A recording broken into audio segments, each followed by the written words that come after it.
Hello, my name is Ryan. Let me have my guest introduce herself. Hi, everyone. I'm Kelly Hurd. I am a health coach and a life coach and a digital nomad. I'm coaching others and living from the road while I travel. I'm interested in your story. Can, how did you grow up? Okay, let me take you back. First of all, the more I travel, the more I realize that I need to check my own privilege and be so grateful for all the things I did have because, in many ways, I'm very lucky. And also, having said that, I grew up in New England in a very poor household where there was a lot of dysfunction and abuse. And so there was also a lot of love. And I do believe that my parents tried their absolute best, but they fell short in a lot of ways. And so there was alcoholism, there was physical abuse, mental abuse. I grew up with a lot of fear. I really wanted to be such a good girl and not get in trouble or not get hurt. Um, and I grew up with extreme anxiety regarding money because there were times that we did not have money for groceries. And I was old enough to recognize that and have that fear and have that overwhelm me. My parents went through bankruptcy. I had a lot of shame where we were. Like sometimes we could buy new clothes, but we often didn't. And thrift stores were not cool back then. It was hard. My high school wasn't accredited. So I felt like, gosh, if I get into college, will I be good enough? Am I good enough? So there was so much there from not knowing how to self soothe in positive ways or manage my emotions to a lack of boundaries. I became, in many ways, a caretaker of my parents because my mom would go to her room and cry for hours, like all day, oftentimes, or my dad would rage. And I tried to manipulate things in the sense that, like, I could read a room and tell if emotions were off and try to appease. So I grew up as a people pleaser, always. I mean, of course, I thought about myself sometimes, but I was very much concerned about other people and trying to fix things or make things better or knowing what they might want to hear, which is not authentic. And I grew up with Mhm. a lot of insecurities. Like I can tell you, I'll never forget it. It was, I mean, it's a small thing, but I think it's an example that's bigger. So I was with my mom shopping a Saturday morning, and I was in high school, and I was tired, so I didn't get dressed and didn't put on makeup. And she said to me, if you don't consistently wear makeup, you are never going to hold on to a boyfriend. And, even with how I grew up in the struggles, that hit me like, oh my God, like I'm not good enough. I need to do more. So I love my parents very much, and I don't have them anymore. They're not with us, and I've forgiven them, but it did set me up to, there's a lot I needed to learn. Can you take me through that? My dad had extreme anger. He was really abused when he was younger. And so he had extreme anger. So I had to read him and read my mom because she had incredible anxiety and she could also go off. So that was the biggest piece, I think. But I also tried to protect my little brother. And I mean, it's kind of silly, but it's not. Like, animals are super important to me today. And that was how I would soothe myself as a little kid. I would hide with my cats and hold them and pet them, and they were kind of my world, like when I was little. And then when I was old enough to get out of the house, I absolutely would. I couldn't get my driver's license fast enough or just get away or hang out at my friends' houses. But also, I want to be really honest too. There were exceptional qualities that my parents had, and like one of them from my dad, I think, is a piece of why I travel today and why I really love adventure. He The way he survived in this world was alcohol, but he was also adventurous and brave, and he used to travel a lot and would tell us stories of when he was younger and he was an engineer and he worked for NASA and he worked for Harvard and he did all these things. But that was not what we saw at all growing up. He then was a contractor and had this construction business, and sometimes wouldn't come to work, some wouldn't go to work or wouldn't come home. I knew he was having affairs. Sometimes he would bring me to the women's homes, I think, because I would be a cover, so Wow. there was a lot of tumultuousness and some great things, but Mhm. also in some ways it was really, really hard. Do you have any advice for people that are going through it or have been through it, more Yeah. likely. And what are some things that, tools that you've learned over the years that could help Yeah. that? It's a great question. So if you're talking like, if someone's listening and they're in high school going through that, one, getting help, having an adult you can talk to and trust, right? If feeling like you're not alone. Mm-hmm. Two, I grew up, I really believe, so I was a teacher for a long time, almost over 22 years. And I really do believe that what we say to children and kids, that becomes their internal voice. And you can't always trust what you think. And so that internal voice for me was yelling and anger and criticism. And so not believing that and learning how to listen to your intuition, I feel like our society doesn't honor that. That seems a little bit woo woo, but I really believe we all, it's connecting to our subconscious, and I believe we have it, and I believe it's a guide that can help us. So I didn't, I wish I had known that in high school. I kind of looked elsewhere and tried to just be good and keep my head down. But I think if I had listened to my gut more, I could have been more successful and loved myself. I truly, by the time I got to Mm-hmm. college, I feel like I was living in self hatred. I wanted to do well and be good to people. And I thought the way to do that would be to beat myself up more and like, oh, you're stupid. You need to work harder. How could you be so dumb? Like, those were very common thoughts all the time. And now that is not how I think, or if I do, I catch myself and Mm-hmm. I stop.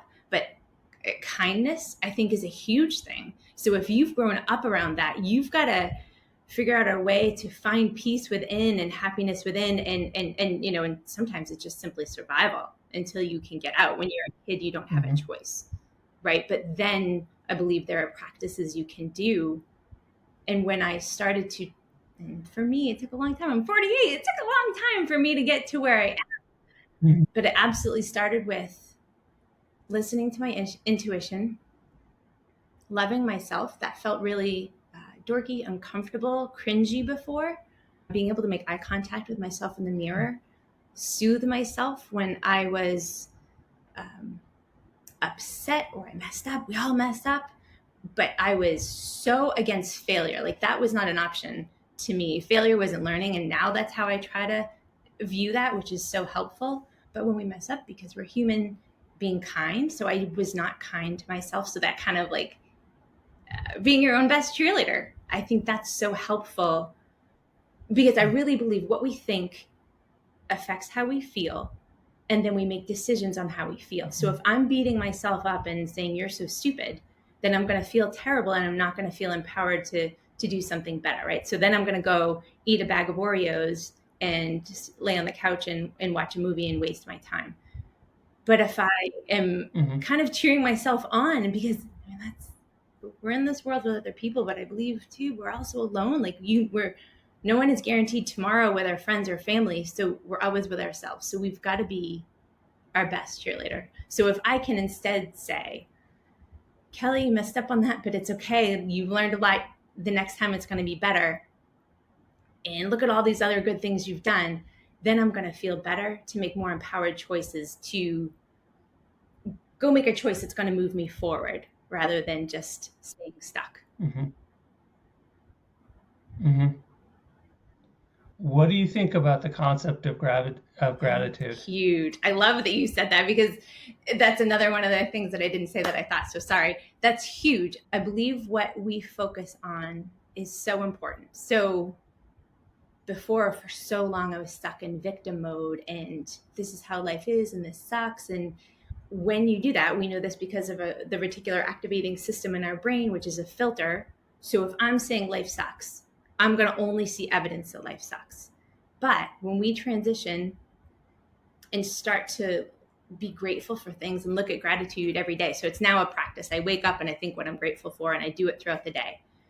When we're tasking our brain, okay, look for things that we can be grateful for, even though they're really tiny or bigger things that have deeper meaning, then our brain is scanning, hey, that little thing that just happened, that little thing, that could be good. And then all of a sudden we're seeing evidence of how life is good. So it is I think gratitude is one of the biggest game changers. But I didn't know that when I was 15 or 18 or 20.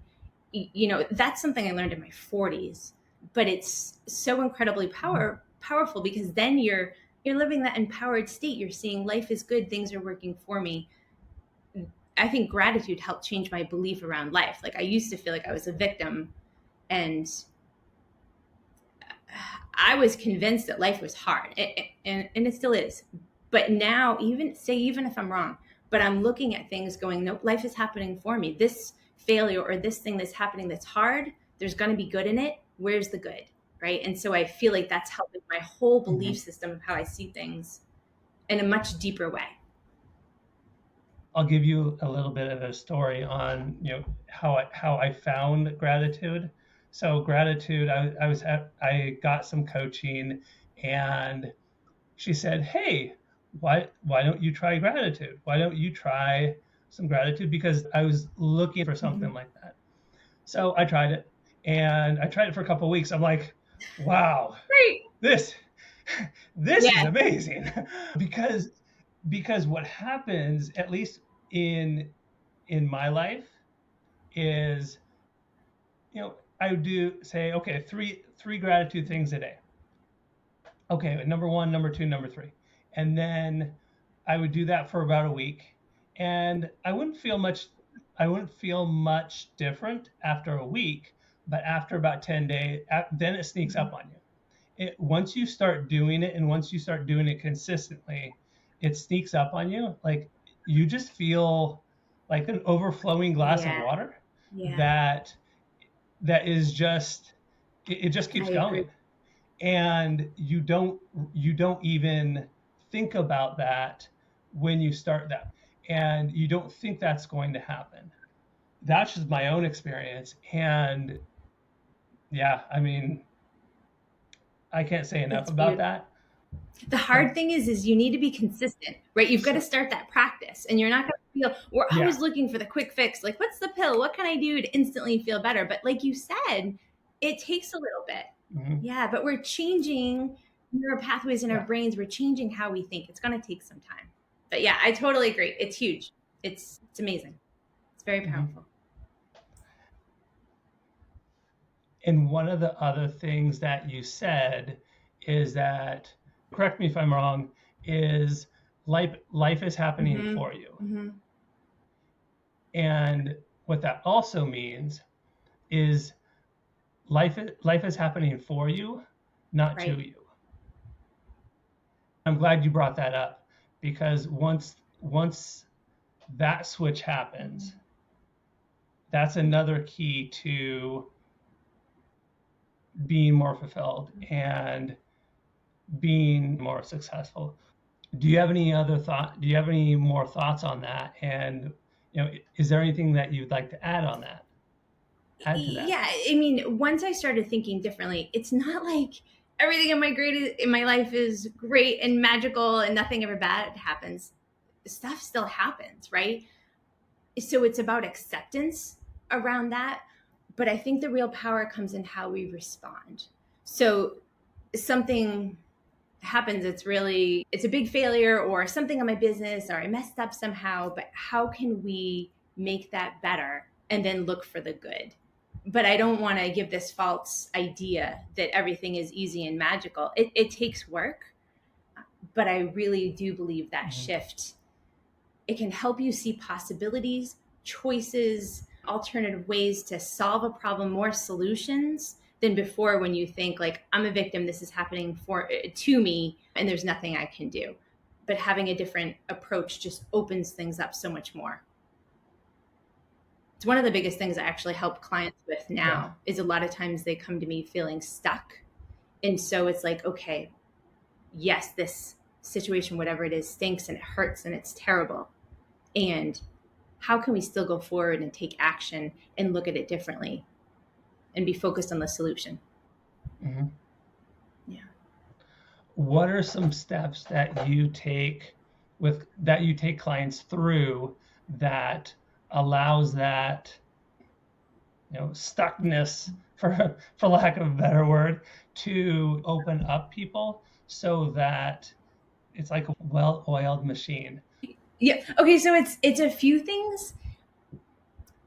A lot of times with clients, and I was this too, I would stay up late watching crap TV, eating junk food, doing so many things that weren't helping me. So it's partly using tools and habits to create your life so it's more, so you've got more energy, you've got more sleep. I really am a big believer in a morning routine, and I wouldn't have a client do this all at once, but I'm kind of giving you the big picture of waking up before you need to, taking, even if it's 5 minutes, like we all can squeeze 5 minutes in our day, some calm breathing, saying some positive affirmations, thinking what we're grateful for, maybe trying meditation, listening to a positive podcast, something where we're starting and we're kind of filling our own cup, right? So we, rather than checking the news, checking Facebook, so you're comparing yourself or Instagram against others, or your email, then you're kind of behind the gun and you're like, oh, I forgot to get that out yesterday, right? Then you're in fight or flight.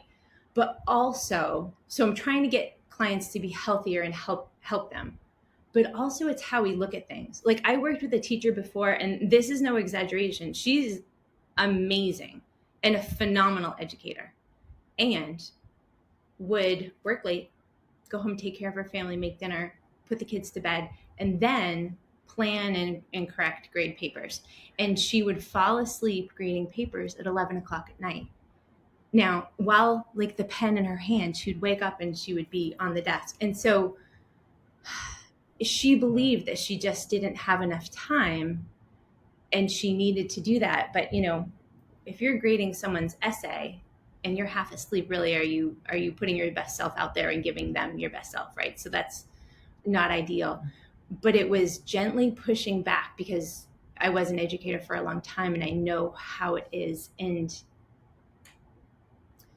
there are so many good teachers doing so many amazing things, and the structure of education is not helpful. There are a lot of problems in education. So, and so that is true, right? And so I feel like for a teacher, the never-ending to-do list, it will never end, right? There are always more things you can do and do better.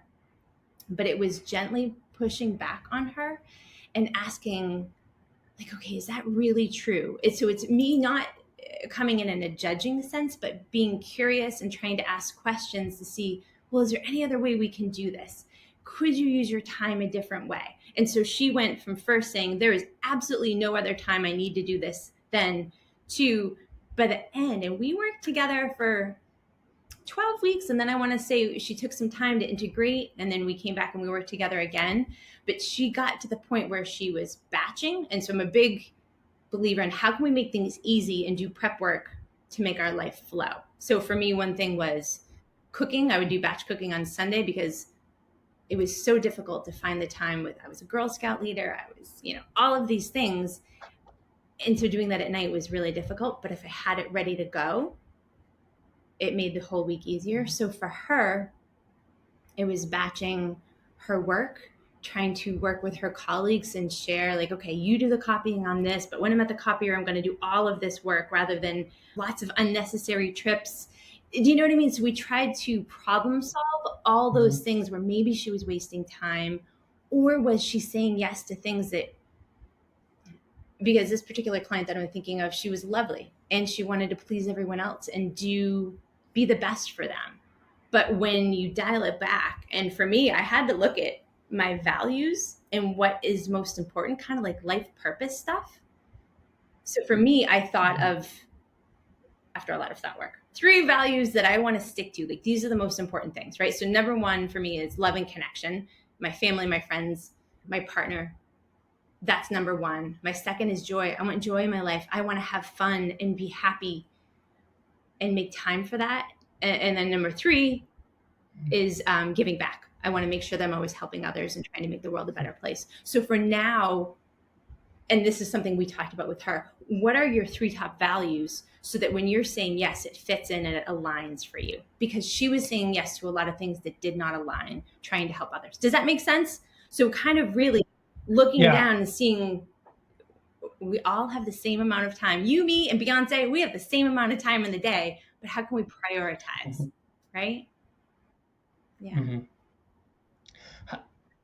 how can we prioritize in a way that makes sense for Yes. us and for those around us? We can't do everything, and we cannot be everything for everyone.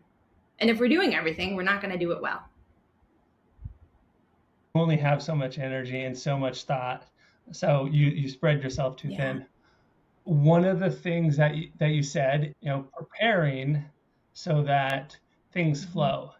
And I think I want to touch on that because I think a lot of people, listeners included, want more flow in Yeah. their life, want things to be easier, want things to just, I just know how to do them. Right. How, and I think you're right. A lot of it is Yeah. preparation.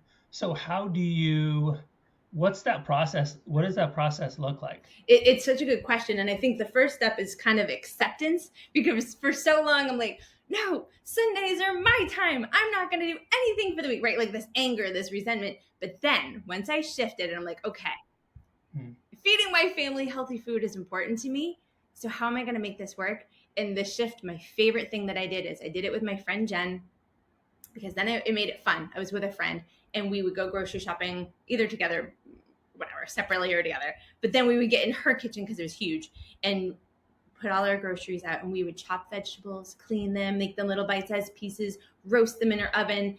I made it fun, and I did it on Sunday afternoon. So then I was ready for the week, and it ended up feeling so good, because on Monday when I got home and I'm exhausted, I'm like, oh, I can just use the chili that Jen and I made yesterday. And if I want, or all these veggies that we just roasted, I can throw these on a salad.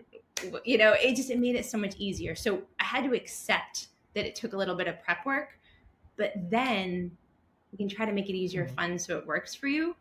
I have another client who wanted to exercise in the morning and she hated it. Like, it was just not what she wanted. So this is hysterical, because this is what we came up with. She would go to bed in clean workout clothes that were comfy.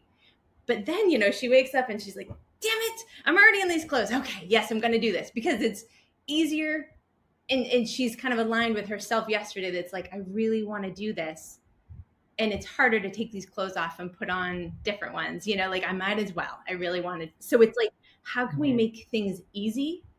Another thing that I did that I loved is, I really hate alarms, but I think a lot of us on the smartphones have a Cricket alarm, so it sounds better. But I would set an alarm the night before at 8 o'clock, because that's when I wanted to start winding down, because I would forget, I would get involved in something. And your best day starts the night before. So it's preparation. How can we make it easy? So if I start winding down and like, okay, what can I prepare for tomorrow? Maybe put out something for lunches, or what am I going to wear? Or look at my to-do list, just so that I'm like, okay, tomorrow I have some things ready to go. But then I'm going to read a little bit. I'm going to wash my face, brush my teeth, all of those things, get off our devices because of the blue light. We're telling our brain it's time to start winding down, right? And so then if I wanted to be in bed by 9 o'clock or 9:30, my brain has already begun. It's a lot easier to fall asleep, and I'm going to sleep at a decent time. Whereas before I was filled with so much resentment, like, no, I'm going to have fun and watch this stupid rom-com and stay up till midnight. But then I wake up exhausted and hit snooze a million times. So if I've got that Cricket alarm, winding down, now I'm going to sleep. I'm getting a good night's sleep. It's easier to fall asleep. Then when the alarm goes off, I'm up. I'm not going to hit snooze a million times and start my day in a negative way. I'm feeling ready to go. Yeah, that makes so much sense. And me, I'm sure the listeners as well, because I'm up till 11:30. Oh, I can just sleep in, or even if I have to get up, I'll get up at 7. Yeah. And then work out. I'll do some gratitude. I'll do this. I'll do that. And you hit like you said, you hit the snooze button, and sooner or later, maybe you get up at 7:30, maybe 8, and now you're behind. Right. Now, at least for me, I feel like I'm behind. And how do you make that transition? That's a great question. And of course, things come up. Sometimes you can't. It's not a perfect, right, flow or a routine, because you've got to stay up later. But For me, it's when that alarm goes off. It's like I've made a prior agreement with myself that I'm trying to be my best self. So when it goes off, it's kind of connecting to my why. Like, I want to be the best I can be. I am not great on no sleep. When I was 20, sure, I would pull all nighters, and that's when I wrote some of my best papers in college. It's terrible. But now, not so much. I need sleep. And so I'm reminded when it goes off, like, yeah, I want tomorrow to be a good day. I'm excited about what I've got going on. I want to be my best self. So it kind of reunites me with my purpose, my why. But it's also like I give myself a good hour because I need that. And my favorite thing is reading. I'm kind of a nerd. I love reading books. And they're always self-help, self-improvement books. So it's kind of like work for my brain, but it does make me tired because I'm thinking, I'm in it, but it makes me sleepy because I'm transitioning. I'm reading in bed, and so then I'm kind of reclined, and that really does help me get there. That's good. Align yourself with who you are as a person to get you to a place where you can,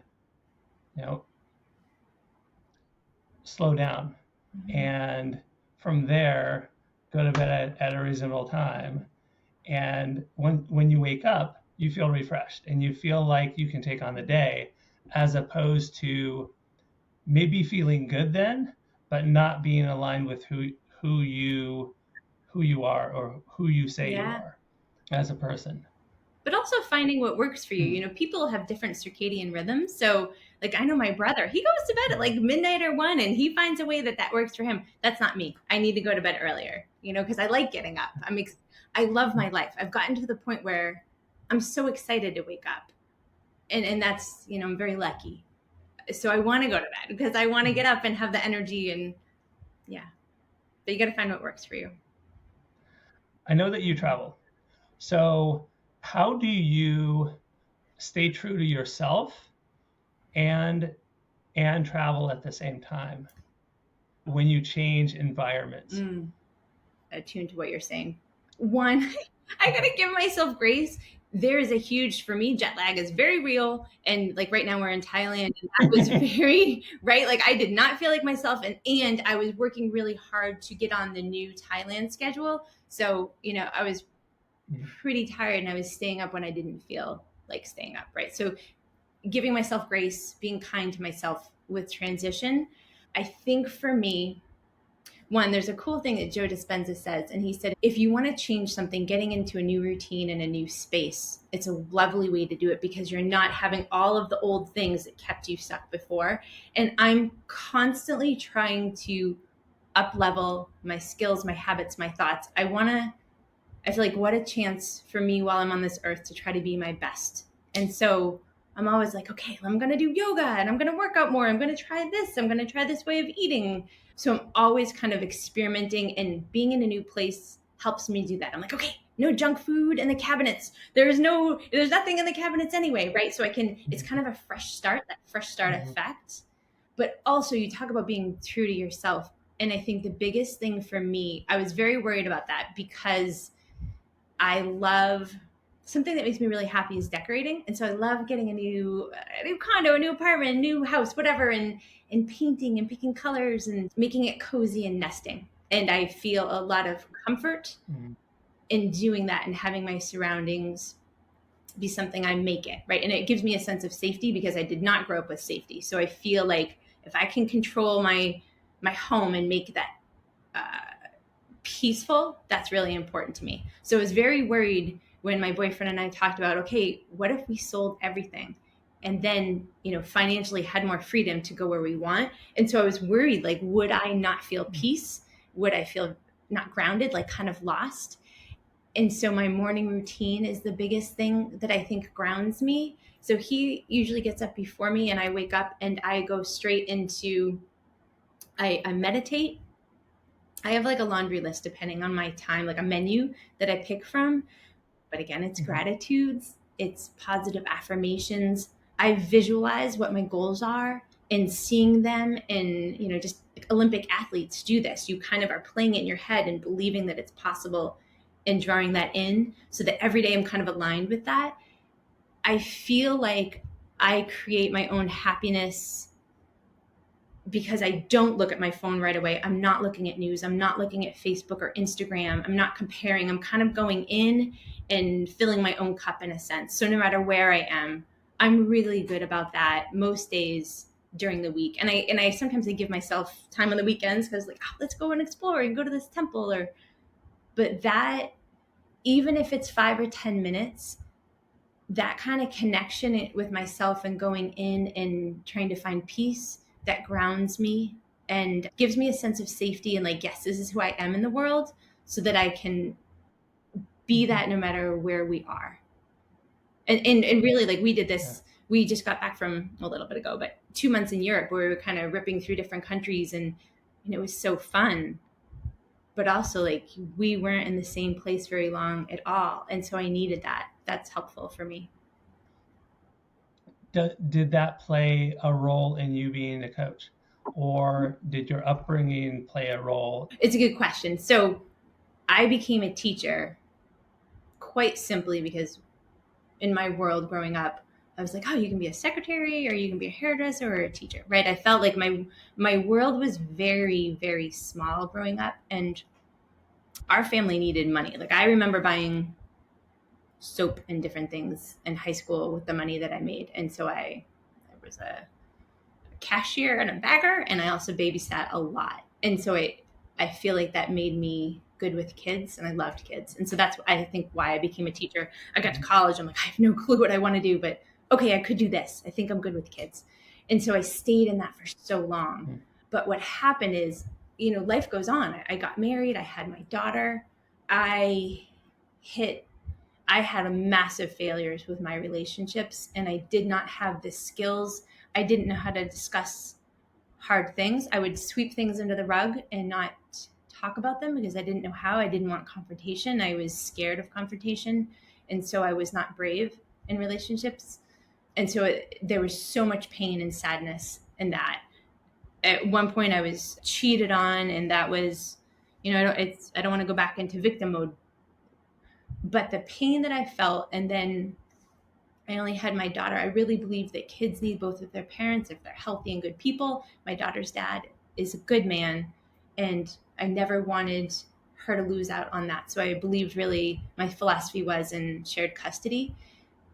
But then I have this amazing, perfect child, and I'm only seeing her half the time. And so that was immense sadness for me. And I real bad depression. And I got to the point where I'm like, this hurts so much. How can I never have this happen again? And I only have one daughter, so that didn't happen again. But I've now been through 3 divorces. So I wasn't done learning. I had so much to go through. But again, pain, like it was just really hard. And I didn't know how to handle stress of those relationships failing. And it hurt my health.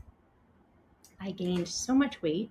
I had all of these things physically wrong with me, from migraines and headaches to hives all over my body. Like I was scratching till I bled because it itched so much, to ulcers and stuff with my stomach, to pelvic pain because I would clench my jaw. You clench all of you and it hurts. So I had all these things physically wrong with me. And I would go to doctors and they'd be like, you need to fix your stress and handle your stress. These are all symptoms related. And I'm like, but I don't know how to do that. And they have those like 10 or 15 minute time slots. And then they're doing their best they could for me, but they didn't have the time. And so it wasn't until I had a health coach, because I feel like she was safe. I could be honest with her. We talked about healthy habits that, I was just surviving. So junk food and eating tacos and pizza for dinner, it got food on the table but I didn't have the bandwidth, the energy to cook something healthy. I knew that was better. And like I talked to you, I stayed up late because I was just mad and angry and I wanted some fun in my life. I didn't feel like I had anything good.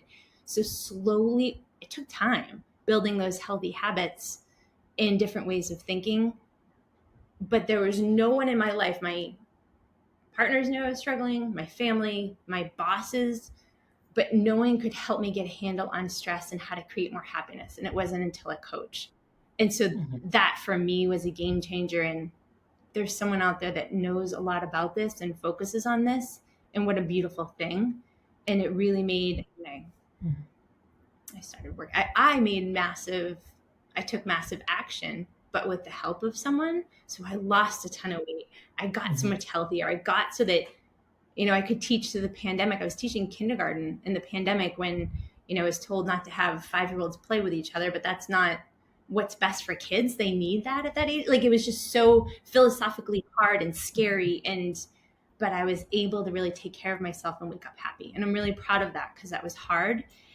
And so it was me wanting to do that for other people, because even though my story of, the poverty and the abuse might not be everyone's story, but I think we can all relate to being surprised of the amount of stress in our life and the things that happen that we don't have any control over, how hard they are, and how do we handle them. I don't feel like we are often equipped with those tools. So it's like, I want to save other people from what I went through. And especially it started organically coaching other teachers, because you've got a whole bunch of people that really love kids and people and want to do best. And sometimes you have administration that takes advantage of that and is going to be like, well, like, you want what's best for your kids, so I need you to work late and do this and then we're like, okay, it's for kids, right? So you've got a lot of teachers that are burning out. And so that's how I began coaching, is wanting to help them be better, because I just don't want anyone to have the pain that I went through. When was that? Was that recent? Was that 10 years ago? What was the time frame there? Yeah. So I feel like I've been through burnout a few times. And my first divorce was 18 years ago. And that kind of started me on the self-help book journey. I loved reading about that and wanting to get better. I became a yoga teacher and a meditation teacher, I don't know, maybe 8 years ago. And then maybe 7 or 6 years ago, it was first health coaching, going back to school for that on the side, and then life coaching. And then coaching, I was still teaching through most of this. And so coaching on the side when I could, to just get myself to a place where I gained more confidence. And it wasn't until I left teaching at the end of this past June that I was like, okay, I'm ready to do this business full time. But, truly in my life, it took a long time. But I feel like what I learned, I can help streamline that process and condense success for people, because it took a lot of failures and learning and just baby steps for me. Yeah, I think a lot of people that are on that personal development journey, it's baby steps. It takes time, and you don't know how long it's going to take, but you're going to get better, every day. Right. And I think that's one of the things, at least for me, that's one of the things that drives me is, okay, I can get better. I can handle this. And what are some tools that I can use to do that? And then it becomes about helping others. That's beautiful. Let's kind of dovetail a little bit on to your coaching, and what are 2 or 3 things that you're good at that you can really help others accomplish or help others do? That's a sweet question. I've never been asked that. I feel like, one, I love people and I see the beauty in them. And so even if someone comes to me, I recently started with a client that's in a pretty negative spot. And so I see their potential. I see the goodness. I see so many more options for them, which really helps. I was not naturally optimistic before, but who I am now, I've trained my brain to be that way and look for the good and assume positive intentions. If I get cut off, I'm like, oh, they're on their way to the hospital. They're not hating me, right? I'm trying to really, and it's a work in progress. That ability to be optimistic and find happiness, even with what I've been through. And the other piece I didn't tell you is that I've had several miscarriages, and it's just a piece of, but that was a real piece of sadness for me, because I love kids and I did really love being a teacher. And so I wanted Like a bus full of kids was what I had on my mind. And now I'm like, oh, that's a little crazy. But so I've definitely lived with real sadness and real heartache, and I've messed up a lot. And so for me to find happiness, I'm really proud of that through all that I've been through. And so I feel like I am uniquely poised to help people find happiness when they're going through hard things. Like I've helped several people when they think they're going through a divorce or after the divorce, and they just feel broken and sad and like, how can life go on? Right. They're not seeing options. I'm seeing that for them and helping them and being a partner with them. So that's really good. I've also learned a lot on how to handle stress. What I learned growing up is you have a martini when things are stressful, or you go cry. And so I've learned it's not like I've arrived. My life is not perfect. Sometimes we teach what we need to study. I'm still learning. And that's the good thing about me, is I love learning. So I'm always listening to podcasts, reading books, taking courses. So I'm always improving. And I feel like I'm always learning more tools to help people. But I feel like for stress and happiness and helping people move forward, that's my jam. And I love it. And, before I used to be so fired up about teaching and like, okay, that's the phonics we're doing. And now I'm like, no. I want to learn wellness and everything I can about this to really help people. And I'm doing it. And it feels incredible. And it's kind of like the high I got before with helping kids with a reading, going to a new reading level. It's the same kind of thing. And its implications are amazing to see how the ripples of helping someone, like their friends or family or someone at work and their colleagues, like things get better and they snowball and they grow. And that's just amazing. I'm really lucky to be able to witness that. Very grateful for that. I do want to say thank you for being very authentic and vulnerable. And one thing that I noticed just when you were talking is how everything is coming from the heart. You. And how genuine everything is. And I just wanted to tell you that and let you know that that's what I'm seeing. Thank you so much. Yeah. Is there anything else that you would like to add for the audience, or like a takeaway piece, anything like that? Yeah, I feel like it's really important to dream in life and let your mind wander and think, what would I love? Like if I could wave a magic wand, what would feel good? And then do the thought work around believing that it's possible. So for me, I knew I wanted to be a digital nomad and travel, and I was saving money and doing everything I could. But when you're a teacher, you're not paid a lot. And so the only way I could imagine, and I was single, the only way I could imagine was selling everything and living in a van. So I was like, okay, but I believe that's possible. I can live in a van and afford that and work from the road and be a coach. And it helped me because it took action, but it helped me make it possible by believing. You've got to believe it's possible, right? You've got to believe that change is possible and you can do these things. And so when I met my boyfriend, he's like, hello, I'm not living in a van.